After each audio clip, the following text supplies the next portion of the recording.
IPhone 16 series ഈ September മാസം പുറത്തിറക്കുമെന്നാണ് പ്രതീക്ഷിക്കുന്നത്. IPhone 16, iPhone 16 plus, iPhone 16 pro, iPhone 16 pro max എന്നിവയാണ് ഈ സീരീസിലെ മോഡലുകൾ. ഐഫോൺ 16നെ കുറിച്ച് ഇതിനകം നിരവധി വിവരങ്ങൾ ലീക്കായി കഴിഞ്ഞു.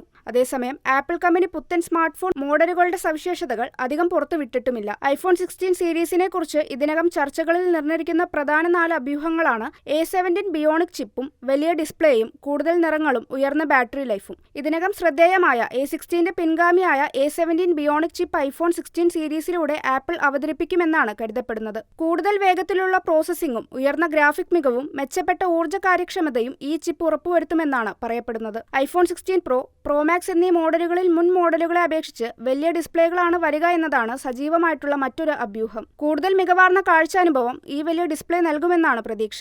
ആപ്പിളിന്റെ ഐഫോൺ ബാറ്ററികളുടെ ആയുസ് കൊണ്ട് എപ്പോഴും ശ്രദ്ധേയമാണ്. ഐഫോൺ 16 സീരീസിൽ പുത്തൻ സാങ്കേതിക വിദ്യകളിൽ അണിയിച്ചൊരുക്കുന്ന ബാറ്ററികൾ നിലവിലുള്ളവയേക്കാൾ ഏറെ നേരം ഫോണിൽ ചാർജ് നിലനിർത്താൻ സഹായിക്കുമെന്നും പ്രതീക്ഷിക്കാം. ഐഫോൺ 16 കൂടുതൽ നിറങ്ങളിലായിരിക്കും വരിക എന്ന റൂമറാണ് മറ്റൊരു പ്രധാന ചർച്ച. കറുപ്പ്, പച്ച, പിങ്ക്, നീല, വെള്ള നിറങ്ങളിലാകും ഐഫോൺ 16 വരിക എന്നാണ് സൂചനകൾ. ഐഫോണിന്റെ പ്രവർത്തനം കൂടുതൽ ലളിതമാക്കാനും ക്രിയാത്മകമാക്കാനും ആപ്പിൾ ഇന്റലിജൻസ് വഴി സാധിക്കുമെന്നാണ് കരുതുന്നത്. ആപ്പിൾ ഇന്റലിജൻസ് ഉപയോഗിച്ച് എളുപ്പത്തിൽ എഴുതുവാനും മെയിലുകളും മറ്റും ക്രിയേറ്റ് ചെയ്യുവാനും വലിയ ലേഖനങ്ങൾ സംഗ്രഹിക്കാനും സാധിക്കും. വ്യാകരണ പ്രശ്നങ്ങളില്ലാതെ എഴുതുവാനും ഇതുവഴിയാകും.